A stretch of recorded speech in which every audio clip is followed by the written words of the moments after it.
merci beaucoup d'avoir accepté ce changement de programme et d'être avec nous juste avant le rendez-vous à 10h aux Invalides. Alors, nous allons bien sûr revenir sur ce rapport. Est-ce que vous souhaitez nous adresser un premier message avant de démarrer ? Oui, d'abord, un mot d'excuse pour devoir vous quitter. Je serais parti avant 9h30. Merci Cédric d'avoir adapté le programme.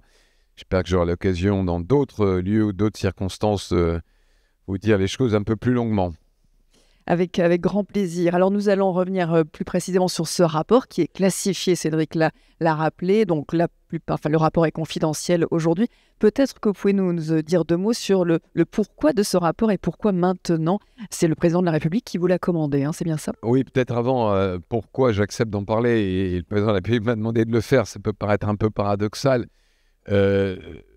Disons qu'il y a une fonction de sensibilisation. Alors, dans cette salle, c'est peut-être pas l'endroit le plus utile, néanmoins, on ne sait jamais. Mais une des choses qui est apparue, c'est, disons, parfois une forme soit d'inconscience, soit de naïveté, soit de non prise en compte de la montée des menaces. Le président de la République a souhaité qu'une partie du rapport soit diffusable et diffusée pour, je prends une expression un peu provocatrice, réveiller les naïfs et conforter les paranos. Ça résume un tout petit peu ce que j'essaye de faire et du coup, j'ai entrepris une espèce de tournée, entre guillemets, et notamment dans les territoires. Je serai demain à Toulouse. Il y a une certain nombre de villes qui sont prévues. Alors, il ne s'agit pas de contacter Airbus ou Naval Group, mais plutôt des sous-traitants, des industriels, des boîtes de la tech, qui, parfois, sans le savoir, détiennent des éléments de souveraineté, détiennent des secrets technologiques et ne sont pas tout à fait équipés pour les protéger. Le calendrier, pourquoi maintenant ? C'est vraiment en lien avec les bouleversements géopolitiques, la cybersécurité également ? Oui, disons que quand j'ai quitté le MEDEF, moi je me suis toujours intéressé à ces sujets-là. J'ai eu un espèce d'entretien de sortie en quelque sorte. Et par exemple, elle m'a demandé quels étaient mes sujets de préoccupation hors des sujets immédiats. Et donc j'ai mis ce sujet sur la table et on a convenu ensemble que 30 ans après le rapport Martre, certains se souviennent, il a été fait en 1994, je dirais, à l'orée de la mondialisation heureuse. Et c'est vrai que, vu des entreprises et vu des services d'enseignement, le sujet de la sécurité économique était passé au second plan pour des raisons assez simples. C'est que, d'une part, d'autres sujets avaient pris la place, évidemment le terrorisme, d'un côté, et de l'autre, on pouvait penser, ou certains ont pu penser, à tort, que le monde était devenu une grande planète commune où la démocratie libérale allait s'imposer comme le système unique. Vous savez, 92, c'est l'entrée de la Chine dans l'OMC. Enfin, c'est la décision de Clinton de faire entrer la Chine dans l'OMC. Voilà, donc je pense qu'on en est revenu, et donc c'était le bon moment. Alors voilà, il y a cette question de calendrier. Cédric Lewandowski a rappelé que le CDSE avait été auditionné avec, j'imagine, plein d'autres entreprises. Comment vous l'avez élaboré ce rapport ? On a essayé de faire, pardonnez-moi l'expression, une étude de satisfaction client. C'est-à-dire que, des audits sur les services d'enseignement, il y en a peut-être trop d'ailleurs, un Cour des comptes, délégation parlementaire, il y en a des palanqués. Par contre, il est assez rare qu'on demande aux clients, donc aux entreprises, ce qu'elles attendent, ce qu'elles perçoivent comme menace et éventuellement ce qu'elles attendent des services de l'État. Donc c'est ce que j'ai fait. J'ai auditionné très grande majorité des patrons du CAC 40. J'ai souhaité que ce soit les patrons eux-mêmes. J'ai auditionné un échantillon d'ETI industriels et j'ai auditionné, ce qui était peut-être nouveau, un échantillon d'entreprises de la deep tech. Des gens du nucléaire, des gens du spatial, des gens du quantique, des gens de la biotech, qui par construction sont souvent détenteurs d'informations technologiques, de secrets technologiques, mais aussi par construction ne sont parfois pas les gens les plus armés pour les protéger. Alors, ce rapport est confidentiel, classifié, mais pour quelle raison? C'est vrai que c'est un peu paradoxal, vous prêchez la bonne parole et en même temps, il est confidentiel. Pour quelle raison? Tout n'était pas audible? Non, non, parce que ça a permis aux services d'enseignement et aux entreprises de se livrer sans réserve, en Ouais. quelque sorte, et parce que beaucoup des éléments qui contiennent des recommandations sur l'organisation des services de l'État n'ont pas à être divulgués. Il y a une partie qui peut être connue, c'est, disons, l'état des menaces, sur lequel je vous dirai un mot, et puis le fait que la France, et c'est un message que je peux passer urbi et torbi, est dans une logique, je dirais, d'équilibre, un équilibre entre l'attractivité et la protection. Je le résume de manière un peu provocatrice en disant il faut trouver le bon équilibre entre Choose France, faire venir les investisseurs internationaux, et Protect France, ne pas ouvrir nos entreprises à tout vent. Alors, l'état des menaces, justement, et les vulnérabilités des entreprises face à ces menaces, quelles sont-elles? Alors, là, je parle à des connaisseurs, mais enfin, c'est toujours utile de rappeler les fondamentaux. Bon, aujourd'hui, tout est numérisé, tout est cloudisé, et vous le savez, un service de renseignement qui veut obtenir une innovation qui est numérisée, il y arrivera, quoi qu'il arrive. Rien n'est protégeable. Simplement, vous pouvez rendre les choses un peu plus difficiles. Et donc, ce qui apparaît très clairement, c'est que les entreprises se sont beaucoup renforcées en cyber, notamment les grandes. Certaines ont bien hiérarchisé l'information, certaines ont commencé à avoir vraiment une vraie démarche de protéger le 1% d'informations ou le 5% d'informations qu'il faut protéger. Et là, je le dis de manière un peu solennelle, la seule bonne manière de protéger l'information numérisée, c'est de les avoir sur site, avec des serveurs propriétaires. Le reste, c'est de la foutaise. Hein, je le dis de manière un peu provocatrice, mais c'est la réalité. Après, malheureusement, ces mêmes entreprises ont parfois encore des vulnérabilités. Je vais donner un exemple très simple. Toutes les entreprises cotées ont des systèmes de conseil d'administration numérique. Ça s'appelle Board Vantage, Daily Trust, etc., etc. Toutes les sociétés cotées ont des conseils d'administration où il y a 1 ou 2 membres qui assistent par Teams. Voilà, je m'arrête là. Malheureusement, même les plus grandes sociétés, même des sociétés à caractère très régalien, ont des vulnérabilités, encore aujourd'hui. Et donc ce message-là, il faut le faire passer. Deuxième vulnérabilité, les prestataires extérieurs. Je vois beaucoup d'entreprises qui sont rigoureuses sur la manière dont elles traitent leurs données, donnent accès à leurs salariés, mais qui n'ont pas la même rigueur avec les prestataires extérieurs. Et je ne suis pas dans une chasse au McKinsey, là, hein. Je suis tous les prestataires extérieurs. Il est très simple de demander aux prestataires extérieurs un certain nombre d'informations sur la manière dont elles stockent leurs données, dont elles sélectionnent leurs intervenants. Ça doit faire partie du cahier des charges. J'insiste là-dessus parce que j'ai été désagréablement surpris par certaines vulnérabilités de ce point de vue-là. Troisième type de vulnérabilité très connue, mais qui reste d'actualité, les vulnérabilités RH. Alors, je vais donner un exemple qui est peut-être moins connu, ce que j'appelle le syndrome des jeunes retraités. On assiste dans certaines industries à des offensives de certains États sur LinkedIn, sur des réseaux facilement accessibles, qui bombardent, pas d'autres mots, d'offres, de missions, de voyages, de colloques, des jeunes retraités de certaines entreprises, certains secteurs. Et sur la loi des grands nombres, ça marche. Je vais vous faire sourire, j'ai décrit ça en disant c'est la théorie de Michel Blanc dans Les Bronzés. Sur un malentendu, ça peut marcher. Quand vous envoyez, je cite les chiffres pour des milliers de messages, eh bien, un jeune retraité de l'aéronautique, quand il est invité, tout frais payé, dans une ville chinoise à participer à un colloque, finit par se laisser tenter. Il suffit qu'il y en ait 1 sur 1000. Mais c'est comme ça que ça marche. Ensuite, vous avez vulnérabilité sur le capital. Alors là, on parle plutôt d'entreprises de technologie petites. Tous les investisseurs étrangers ne sont pas à la recherche de technologie. C'est même une minorité d'entre eux. mais il faut être capable de le déceler. Le système d'investissement étranger en France est plutôt bien fait.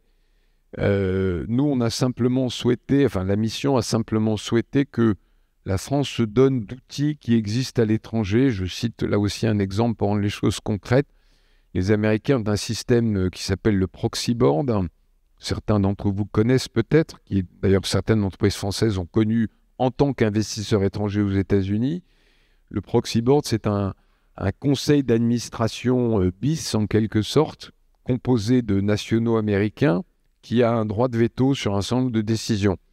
La désignation du directeur général, le lieu des centres de recherche, etc., etc.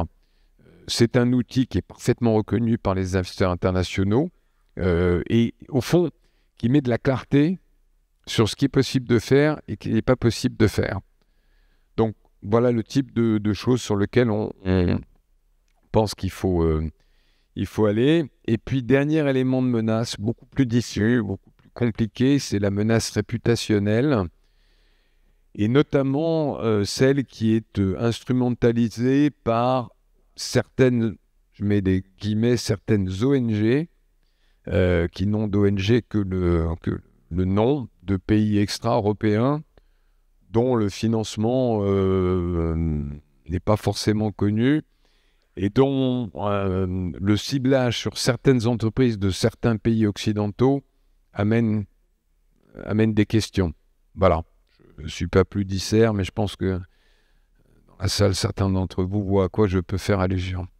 Il y a juste une menace qui est d'actualité avec Mayotte, la prévention, enfin la préparation au risque climatique. Est-ce que ça, c'est une menace qui vous a, qui est apparue? Alors, mon rapport couvrait la sécurité économique, non pas au sens holistique de la sécurité, c'est-à-dire, c'est pas un rapport sur les risques, c'est un rapport sur les menaces d'État, et je parle aussi d'État à État.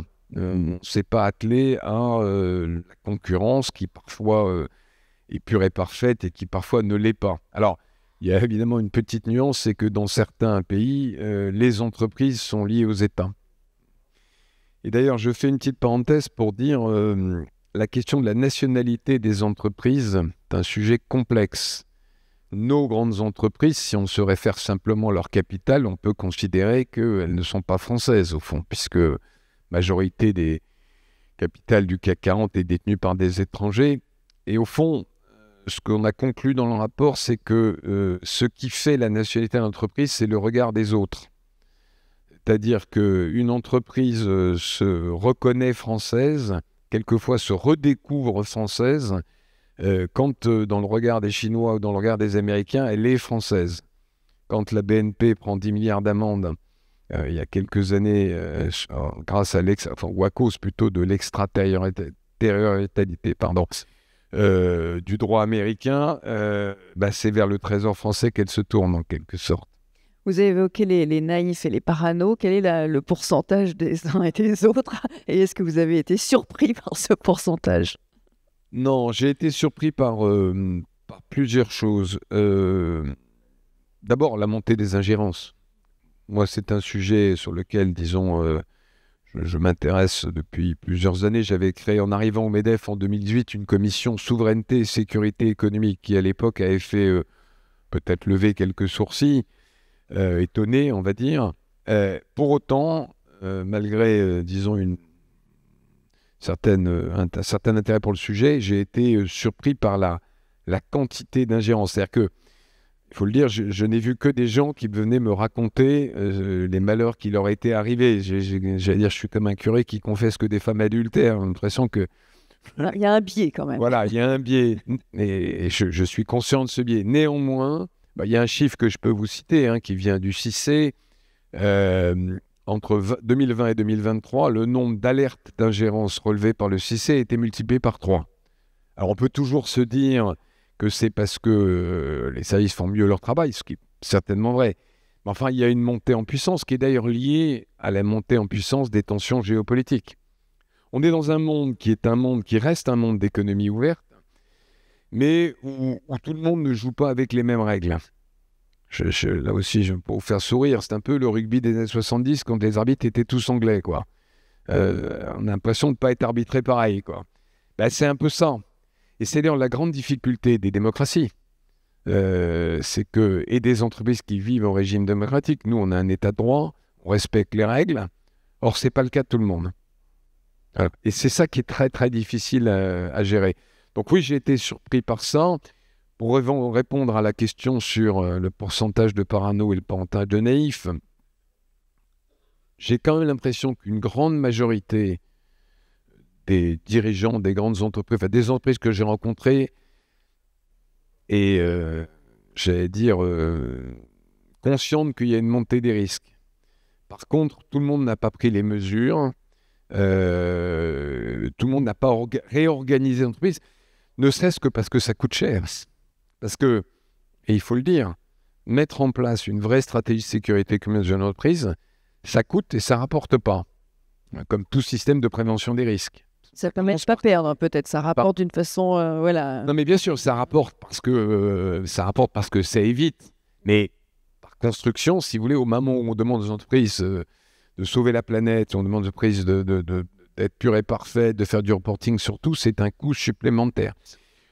L'autre bonne surprise, pour être un peu positive et moins alarmiste, c'est que dans le monde de la tech, vraiment de la deep tech, j'ai vu beaucoup de jeunes entrepreneurs, d'abord assez patriotes, souvent passés d'ailleurs par l'école d'ingénieurs de Palaiseau, ayant quand même une conscience assez forte de ce qui est des secrets qu'ils déterminent, enfin qu'ils ont dans leur projet, simplement parfois, j'allais dire, pris un peu par les vitesses des événements. Mais il n'y a pas de naïveté non plus de ce point de vue-là. Donc, ce n'est pas forcément une question de taille. Hein. Voilà, c'est... OK. Et quelles sont les attentes des entreprises? Qu'est-ce qu'elles vous ont demandé comme aide, comme accompagnement spécifique? Est-ce que... Il y a plusieurs attentes, si vous voulez. Alors, je laisse de côté, pour être très clair, tout ce qui est volet offensif, que j'ai traité dans le rapport, mais que je ne peux évidemment pas traiter ici publiquement. Sur le volet défensif, d'abord peut-être une chose qui est apparue, qui moi m'a aussi surpris, c'est dans les grandes entreprises notamment, la très forte utilisation des agences d'intelligence économique privées. C'est assez simple, et qui n'était pas le cas, parce que vous vous souvenez, le rapport Martre disait qu'il faut créer une industrie de l'intelligence économique. Elle existe. Vous avez la dite que tout le monde connaît, mais il y a aussi beaucoup, beaucoup d'entreprises. Il y a une forte utilisation et une forte attente qui n'est pas simple à résoudre de labellisation de cette industrie, qui est un problème pas complètement évident à résoudre. Ensuite, il y a une labellisation d'outils. C'est quoi les outils que je peux utiliser? C'est quoi la stratégie numérique que je peux utiliser? Si je veux protéger 1% de mes informations, sur quoi je les mets? Sur quel cloud? Sur quel serveur? Avec quelle messagerie? Il y a aussi une attente forte des deux côtés de mieux créer des passerelles. Je cite parce que ça m'a beaucoup frappé. Très difficile de faire du benchmark dans ce métier, si j'ose dire, puisque vous ne savez pas comment les autres pays sont organisés. Mais malgré tout, prenez tous les anciens directeurs de la NSA, tous les anciens directeurs du FBI, tous les anciens directeurs de la CIA, ils sont tous administrateurs de boîtes cotées aux États-Unis. Faites la même chose en France, il n'y en a aucun. Ce que je veux dire, c'est que dans le monde anglo-saxon, il y a un continuum beaucoup plus fort entre le monde de l'intelligence, au sens anglo-saxon du terme, et le monde économique, et des allers-retours possibles. Alors nous, on a la haute autorité pour la transparence de la vie publique qui ne... Ne me posez pas la question, sinon je vais être désagréable, qui ne rend pas les choses faciles. Voilà.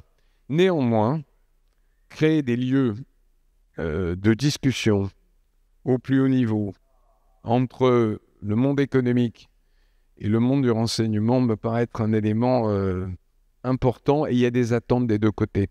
Ne serait-ce que parce que la menace est évolutive, et avoir la capacité d'échanger en disant « voilà ce que je vois, moi, chef d'entreprise, dirigeant du CAC 40, qu'en face, patron des services de renseignement du premier sac puisse dire ben voilà ce que nous on voit vu des services, et qu'on puisse partager. » Au fond, c'est un peu ce que j'ai fait dans mon rapport, mais bon, je ne vais pas faire ça toute ma vie. Et il faut qu'on arrive à institutionnaliser ces lieux de passage. Et c'est forcément à l'échelle de l'État français où je surveille l'heure, vous inquiétez pas. Non, je surveille. C'est forcément à l'échelle de l'État français. On verra avec Stéphane Bouillon en début d'après-midi que les normes peuvent exister plutôt à l'échelle européenne. Là, c'est quand même une question de souveraineté nationale. Donc... Oui, et puis la sécurité en Europe, la sécurité économique en Europe, ça n'existe pas. Ça n'existe pas pour 3 raisons. La première, c'est que l'Europe est une passoire. D'ailleurs, un sujet de préoccupation des entreprises. De plus en plus, les entreprises françaises envoient des données aux agences européennes, l'agence du médicament, par exemple. Et si le laboratoire français protège ses formules et ses brevets de manière très efficace, mais que l'agence à Bruxelles est une passoire à tous égards, c'est une préoccupation. Deuxièmement, la notion de souveraineté quand vous êtes un pays de 2 millions d'habitants, pas du tout la même quand vous êtes un pays de 75. Et c'est le problème de l'Europe aujourd'hui. Moi, je l'avais vécu à Business Europe.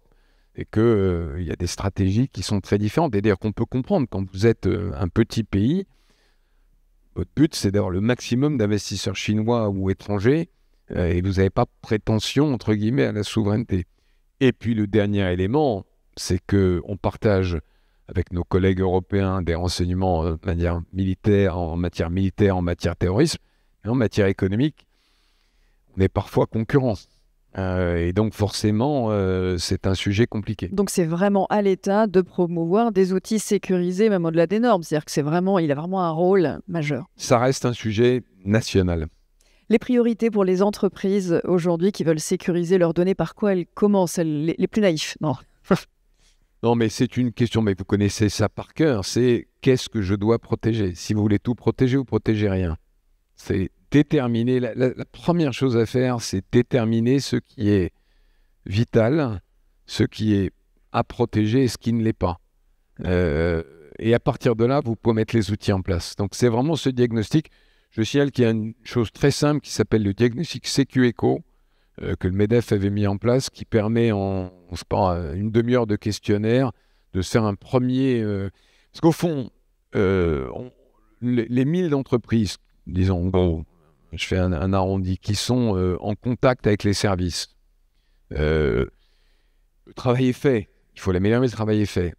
Moi, ma préoccupation, et c'est pour ça que je vais aller en territoire, c'est les 6 à 7 000 entreprises qui ont, soit parce qu'ils sous-traitent, ils sont sous-traitants, ils font les boulons d'Airbus, soit parce qu'ils ont tel composant pharmaceutique, etc., qui ont un petit morceau de souveraineté et qui n'ont pas ni l'état d'esprit, ni la capacité, ni forcément le directeur sûreté d'ailleurs, sécurité, pour traiter ce point-là. Allez, il nous reste 3 minutes. Quelles recommandations pouvez-vous partager et peut-être notamment comment on fait face à certains pays qui pourraient utiliser des moyens légaux pour capter des données, comment y faire face? Voilà, tout ce que vous pouvez nous dire en 3 minutes.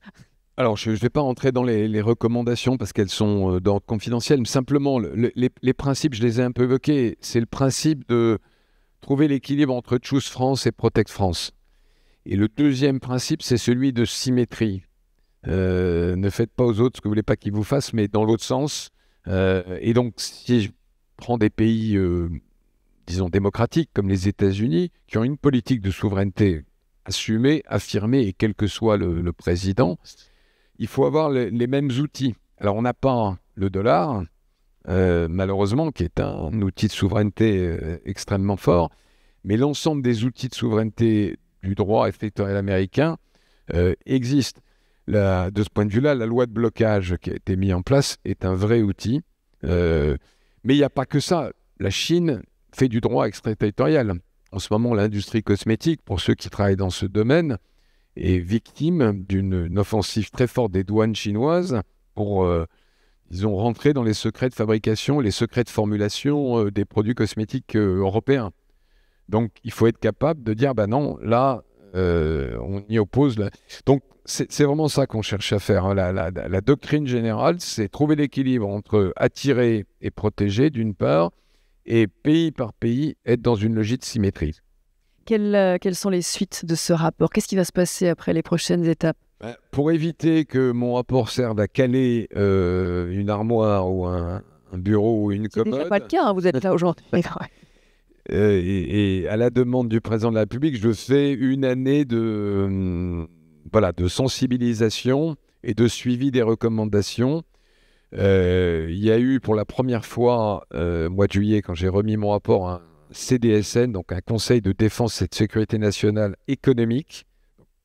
Le Conseil de défense et sécurité nationale, il traite normalement des sujets militaires ou de sécurité terroriste. Donc, j'ai recommandé, j'espère que ça aura lieu, que tous les ans, il y ait ce Conseil de défense et de sécurité économique de façon à ce qu'on fasse un point. C'est-à-dire, évidemment, si je le dis, ce sera mon mot de conclusion, chère madame, il ne faut pas que dans 30 ans, il y ait un type qui dise il y a eu le rapport Marc, le rapport de Bézieux, et maintenant on fait le rapport Dupont ou Durand, parce que au fond, ça voudrait dire que voilà, on a rien fait. Et donc j'essaye de trouver le système institutionnel qui permette que ça soit ancré et qu'on ait cette culture de la sécurité économique beaucoup plus forte dans nos gènes. Merci. Merci à vous. Beaucoup d'avoir été avec nous ce matin. Geoffroy Roux de Bézieux, merci à vous.